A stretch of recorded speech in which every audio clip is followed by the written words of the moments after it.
네, 우리가 하루를 활기차게 살아가는 방법 중에 심리학자가 이제 발표를 한 것 중에 뭐가 있냐면 하이파이브가 있습니다.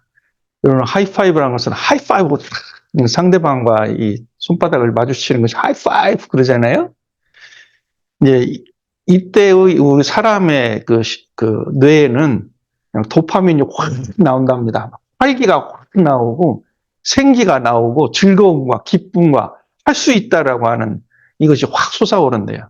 그래서 이제 만나는 사람마다 그렇게 하면 좋은데 아침에 일어나서 자기 스스로 하이파이브를 하는 방법은 거울 앞에 서서 거울 앞에다 대고 하이파이브 나는 할 수 있다 이렇게 하면은 생기가 확 돌아가지고 활기찬 하루가 시작이 된다고 합니다.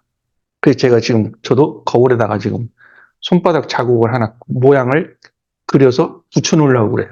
그래서 거기다 딱 대고 하이파이브 하면서 오늘 나는 할 수 있다! 활기차게 산다. 그렇게 해볼 작전입니다. 예, 사람은 활기가 일어날 때도 있고 또는 침체가 될 때가 있어요.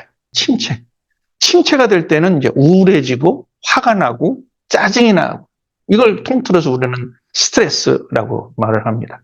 그런데 이제 이 스트레스의 원인을 잘 알게 되면 이 스트레스를 극복하게 되죠. 그러면 우리가 스트레스를 극복하는 것은 내 안에 어떠한 그 감정의 찌꺼기가 있느냐 또는 어떠한 관념의 단어가 나를 짓누르고 있느냐 이것을 발견해내면 스트레스를 벗어날 수가 있고 활기로 돌아설 수가 있다는 것이죠.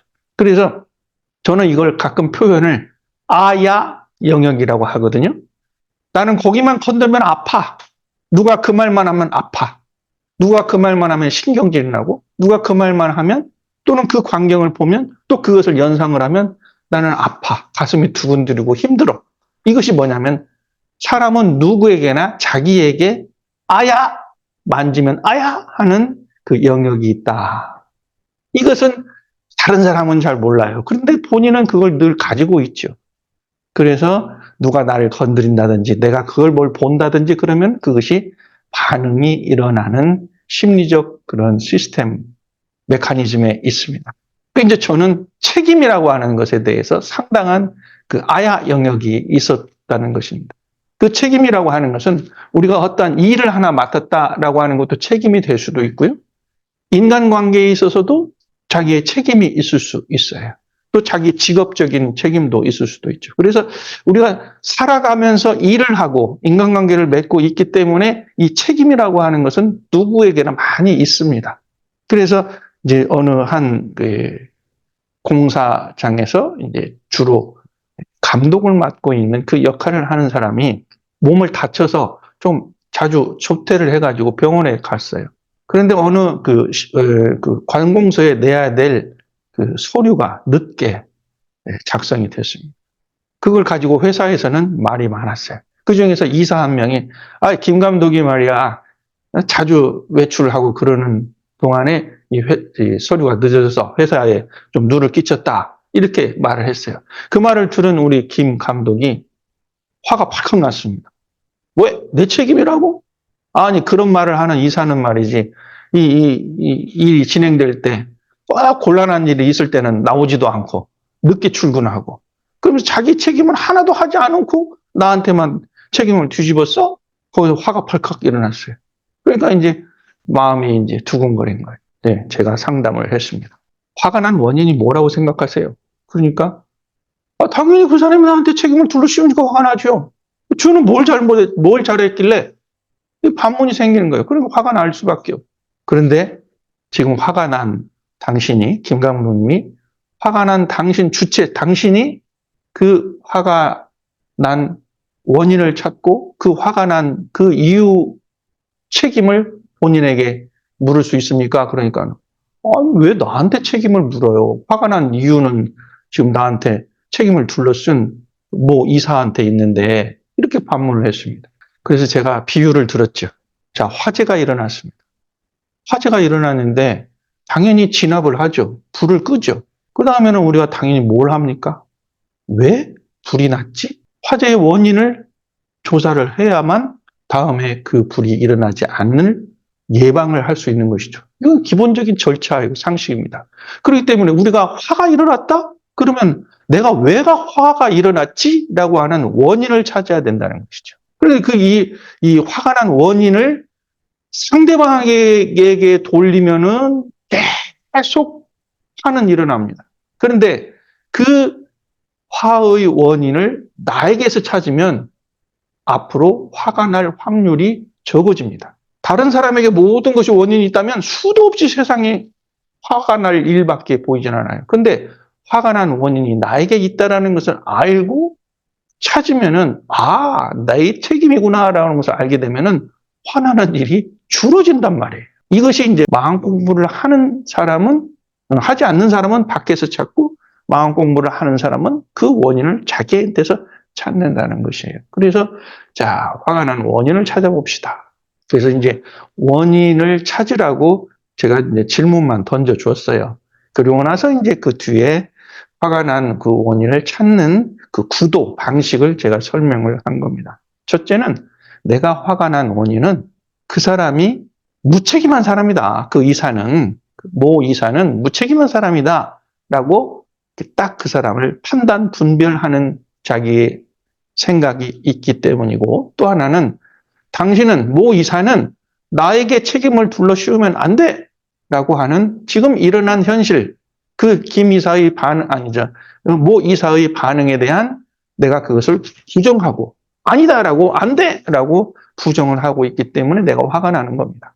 자, 우리의 정신이라고 하는 것은 본래 분별성과 주착심이 없는 경지를 정신이라고 했습니다. 그러면 우리의 정신이라고 하는 것은 뭐를 분별하고 판단하고 하는 것이 없다 이 말이에요. 그러니까 책임이 있다, 책임이 없다, 책임이 있는 사람이다, 무책임한 사람이다. 이러한 자체가 없는 정신의 상태를 바로 온전한 정신이라고 하거든요.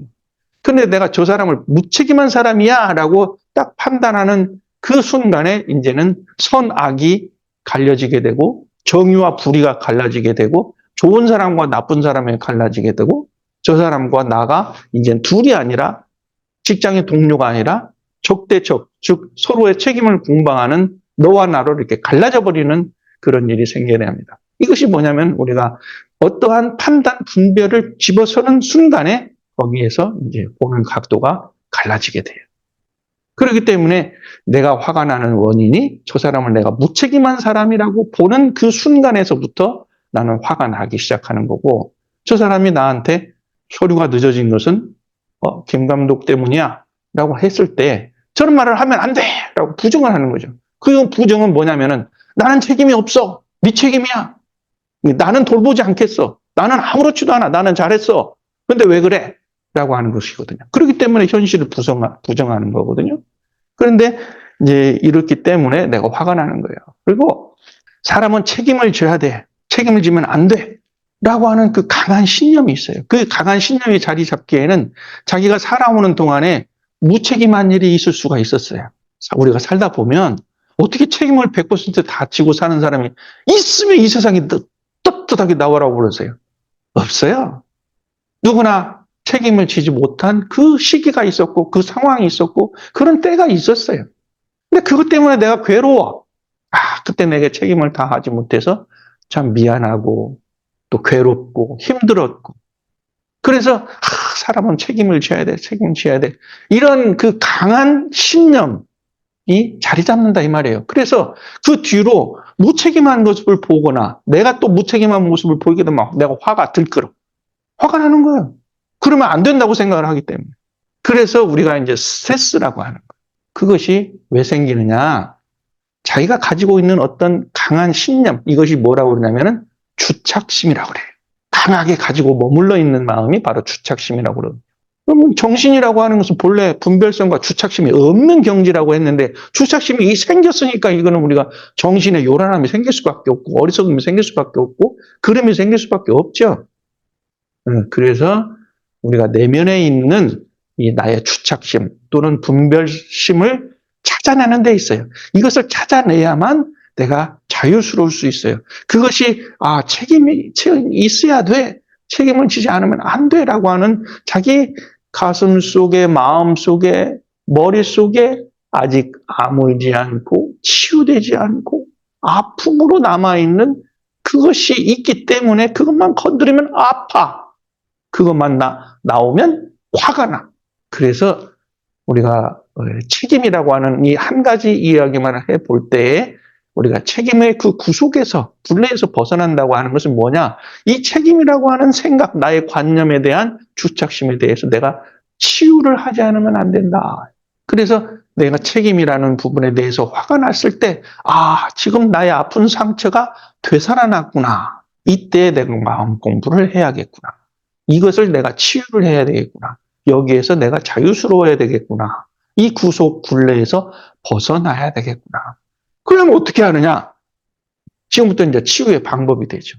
괜찮아입니다. 그럴 수 있어입니다. 책임을 지지 않아도 괜찮아. 책임을 전가해도 괜찮아. 그럴 수 있어. 라고 생각을 해야 돼요. 왜 그러냐면, 나도 그랬으니까. 나도 그럴 수 있으니까. 그런데, 나도 무책임할 수 있고, 나도 책임을 못 질 수 있었는데, 어찌 상대에게만 책임을 져야 돼? 라고 요구하고 강요하고, 거기에 내가 화를 낼 수가 있느냐 이거예요. 왜냐면 사람은 너나 나나 똑같은 건데, 너나 나나 똑같은 것이지 어떻게 너는 특별한 사람이고 나는 보편적인 사람이냐. 그럴 수는 없는 거거든요. 누구나 보편적인 사람이란 말이죠. 누구나 책임을 질 수 없는 상황이 있을 수 있고 책임을 지지 못한 과거가 있고 또 어떤 상황에 대해서 우리가 그 사람에게 책임을 다 지울 수는 없는 것이거든요. 그래서 괜찮아. 무책임인 사람이어도 괜찮아. 그래야만 상대방을 용서할 수 있고 상대방을 너그럽게 생각할 수 있고 나도 너그럽게 생각을 해서 책임의 문제가 나왔을 때는 괜찮아. 그럴 수도 있지. 너와 내가 뭔가 힘을 합하면 그 서류가 빨리 처리될 수도 있었어. 그런데 서류가 늦어진 것은 꼭 너만의 잘못이 아니고 나만의 잘못이 아니라고 하는 것에 대해서 서로 합의가 이루어질 수 있다. 어때요? 뭔가 일이 잘못되면 상대방 공격하기 쉽죠. 일 많이 맡은 부분에 대해서 책임 공방 많이 일어나죠. 네가 잘했어야 돼. 그때 잘했어야 돼. 이것이 부족했어. 막 상대방을 지적할 수 있잖아요. 그런데 그 책임 공방을 떠넘기는 게 아니라 이 책임 분야에 대해서 너그럽고 우리가 관대해질 때 그 책임을 누가 어떻게 잘 할 수 있었겠느냐라고 하는 지혜가 떠오른다 말이에요. 지혜가 떠오른다고 하는 것은 서로 화합이 된다는 거거든. 화합할 수 있다고 하는 것은 그건 지혜로운 사람들이 할 수 있는 거예요. 쟁투와 다툼은 그거는 서로에게 공격하는 거죠. 그래서 책임에 대해서 우리가 자유스러울 수 있는 것은 책임에 대해서 무책임한 사람이 되어도 괜찮다가 아니라 책임지지 말고 아무렇게나 삽시다가 아니라 그것이 아니라 그거에 대해서 관대해지는 것이다. 관대해지면서 책임을 지는 것이다. 이런 말씀을 드릴 수가 있겠습니다. 오늘 제 말씀 여기서 마치겠습니다. 감사합니다.